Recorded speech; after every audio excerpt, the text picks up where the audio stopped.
বাংলাদেশের মুক্তিকামী জনতার মধ্যে এক ধরনের নীরব বিপ্লব ঘটে গিয়েছে। এই বাংলাদেশের এই মুক্তিকামী জনতা চাঁদাবাজদের থেকে মুক্তি চায়। আগামী ত্রয়োদশ জাতীয় সংসদ নির্বাচন কেবলমাত্র একটি নির্বাচন নয়, আগামী 100 বছর বাংলাদেশ কোন পথে যাবে, আগামী 100 বছর বাংলাদেশের মানুষের ললাটে কেমন ধরনের রাষ্ট্র কাঠামো নির্মিত হবে, আগামী 100 বছর প্রশাসন কেমন হবে, পুলিশের আচরণ কেমন হবে, বিচার বিভাগের আচরণ কেমন হবে, আমাদের খেটে খাওয়া কামার কোমর কৃষক শ্রমিক মজুরের সন্তানরা মেধা যোগ্যতায় চাকরি পাবে কি পাবে না সেটি নির্ধারণ হবে এই ভোটের মাধ্যমে। এই নির্বাচনে আমরা যারা ভোটার আছি, যারা প্রশাসন আছেন, যারা মিডিয়া আছেন, আপনাদের প্রত্যেকের ভূমিকা রয়েছে। প্রশাসনের ভাইয়েরা, আমরা বিশ্বাস করতে চাই বিগত 3টা নির্বাচনে যেভাবে দিনের ভোট রাতে হয়েছে, মরা মানুষকে কবর থেকে এনে আপনারা ভোট দিয়েছেন। আপনারা আমিডামি নির্বাচন করে জনগণের ক্ষমতাকে আপনারা প্রশাসনের মধ্যে নিয়ে গিয়েছেন।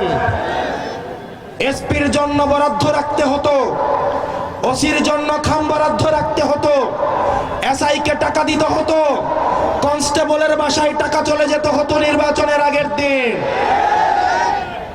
এবার যদি আপনারা কোনো অবৈধ একটা টাকা ধরে দেখেন, বিশ্বাস করেন বাংলাদেশের জনগণ যখন জাগে, কোনো কামান দিয়ে তাদেরকে আটকায় রাখা যায় না, কোনো ফ্যাসিবাদী হাসিনা তাদেরকে আটকায় রাখতে পারে না, গোলা বারুদ তাদেরকে আটকায় রাখতে পারে না। এবার যদি আপনারা জনগণের ভাগ্যকে নিয়ে খেলেন, ভোট ডাকাতির প্রস্তুতি নেন, আপনারা যদি সেন্টারগুলোকে দখল করেন, বাংলাদেশের জনগণ যদি বিরোধিতা করে, আপনারা পালানোর কোনো রাস্তা পাবেন না। প্রিয় প্রশাসনের ভাইয়েরা, আপনারা আমাদের ভাই। প্রিয় পুলিশের ভাইয়েরা, আপনারা আমাদের ভাই। আপনারা মেধার যোগ্যতায় চাকরি পেয়েছেন। আপনাদের যে পোশাকটা, এই পোশাকটার যেই অর্থটা বাংলাদেশের সাধারণ মানুষের রক্ত ঘাম শ্রমের যেই ট্যাক্সের টাকায় এই পোশাক হয়। আপনি যে বেতনটা পান, এই বেতনটা এই সাধারণ খেতে খাওয়া মানুষের রক্ত শ্রম ঘামের ট্যাক্সের টাকায় আপনার বেতন হয়। আপনার দায়বদ্ধতা বিএনপির কাছে নয়, আপনার দায়বদ্ধতা জামাতের কাছে নয়, আপনার দায়বদ্ধতা এনসিপির কাছে নয়, আপনার দায়বদ্ধতা বাংলাদেশের জনগণের কাছে।